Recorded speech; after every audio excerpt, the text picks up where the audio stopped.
Good morning. Happy Tuesday. We are thinking about pressing ahead.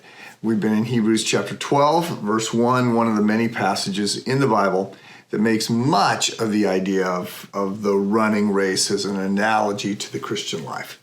And so we've been focusing on the effort side of the equation. And Hebrews 11 sort of set some of this up by giving us the heroes of the faith. And we noted they're not perfect people by any means, but they are great examples of people who trust God, who lean into that, who exhibit faith, who press ahead.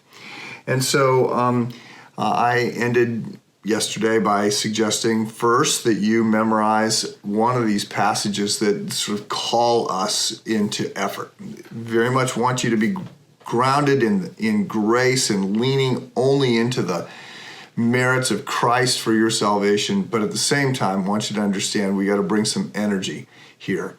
And so Hebrews 12:1 does that. This cloud of witnesses encouraging us on. 1 Corinthians 9:26, do you not know that everyone runs in a race, but only one wins? Also Philippians 3:13, pressing on, forgetting what lies behind, straining forward to what lies ahead. So I then also encourage you to read some biographies. Over the weekend, I'm recording this on Monday morning, over the weekend I read an interesting interview with Alan Jacobs, a professor. He's just written a book called Breaking Bread with the Dead, talking about the importance of reading old books. And just that it brings a level of gravitas. The term that he used wasn't resilience.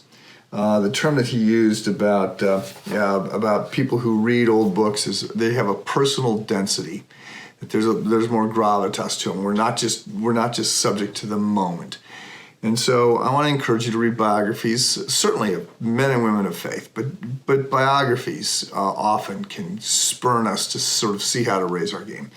And then finally, I also just said, reflect on what might be slowing you down, because that's certainly part of what Hebrews 12:1 is saying. Consider every encumbrance. And that could be sin, but that's not the word that he uses. Often it's the good that gets in the way of the best. So I want to read this passage and then move on. Therefore, since we have such a large cloud of witnesses surrounding us, let us lay aside every hindrance and the sin that so easily ensnares us. Let us run with endurance the race set before us, keeping our eyes on Jesus, the source and perfecter of our faith. For the joy that lay before him, he endured the cross, despising the shame, sat down at the right hand of the throne of God. For consider him who endured such hostility from sinners against himself, so that you won't grow weary and give up. So think about Jesus as an example as you are facing struggles. Consider what he gave up. In struggling against sin, you have not yet resisted to the point of shedding your blood, which of course is what Christ did for us. So there again, there's a call to move forward. But in addition for it to being just sort of this gritty call, to dig deeper, I want you to see what it said here in Hebrews 12:2. Keeping our eyes on Jesus, right? Our focusing on him, the source and perfecter of our faith. For the joy that lay before him, he endured the cross. For the joy that lay before him, he endured the cross. I'm not sure that's how many people think of it, but we've looked at joy before, and I keep coming back to this. Paul writes about it so much. Here it comes up in Hebrews. Aristotle called joy the summum bonum of life, the greatest good.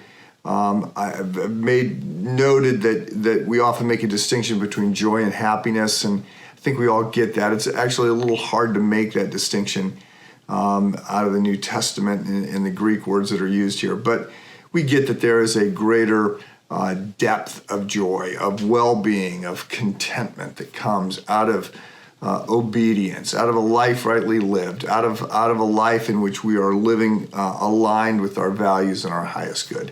And that happiness can be a little bit more circumstantial. So I just want to remind you, God is the happiest being in the universe, the most joyful.